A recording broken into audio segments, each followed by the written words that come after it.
Hello, are you feeling tool overload? That's where I wanted to start with this announcement. We've looked at a lot of tools so far in the first 2 weeks. We've looked at Flip, Google Sites, Canva, and that can feel really overwhelming. This is kind of a good thing for us as instructors, right? Is to feel that sense that our students feel when they come to our classes and there's all this new stuff. But the other component that is important is don't use all of these tools in your classes. The reason that we're looking at all of them here is because the goal of this class is to build your toolbox. When you're designing your own course, you really want to focus on what is the goal of your class and which tools best help you accomplish that. So it's always the focus on what do you want to do and find a tool that does that rather than finding a cool new tool and figuring out what to do with it. I did want to address one of the tools that we are using, which is Flip.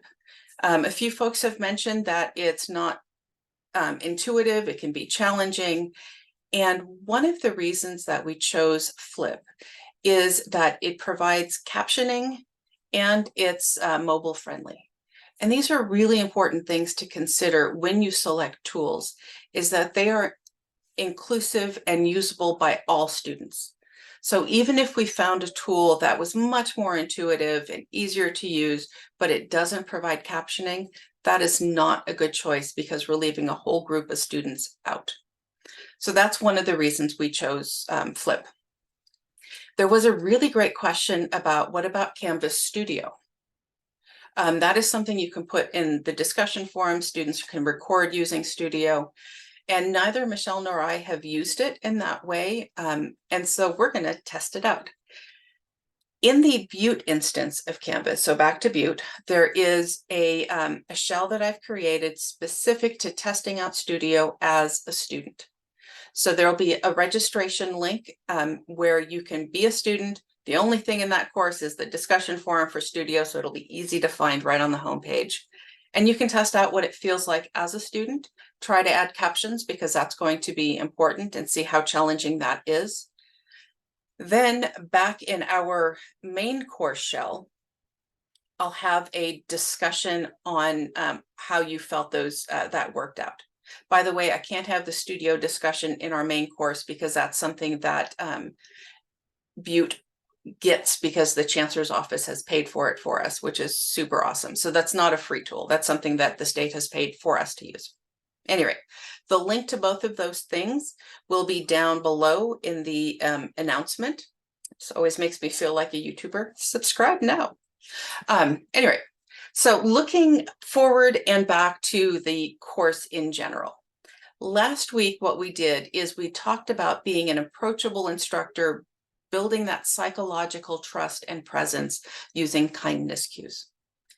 We also connected to our own cultural context, and that's important to keep in mind when you're designing a course because we all come from our own background and perspective, and that will inform how we design our courses. And so it's important to recognize that in ourselves, but also to recognize that students will come from a different background and to design a course that is still authentic and true to us, but also reaches students from their own perspective. This is also worth noting when you're interacting with others in the academy. You'll be providing feedback in Module 3. And so keeping in mind that the person you're providing feedback for will have a different cultural context than you do. And thinking about what that means to the feedback you provide. Speaking of, in Module 3, you'll get a chance to test out one more tool, which is the Canvas peer review feature.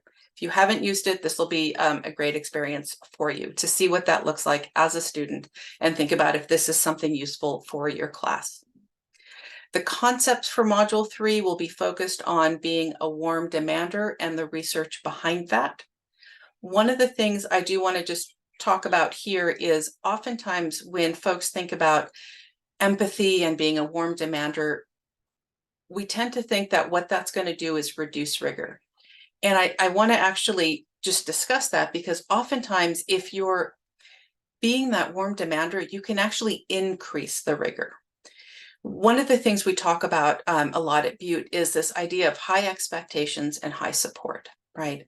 If you provide that support and trust and safety to students, you can have really high expectations because they know you'll help them get there. And that, I think, is important to keep in mind. It's never about reducing the rigor and making the class easier. It's about lifting up the students so that they can meet the goals of the class and succeed and do really great things when they move forward from our classes. So that's what we're looking forward to in week 3, and I'm really excited to get there and see what you've all created.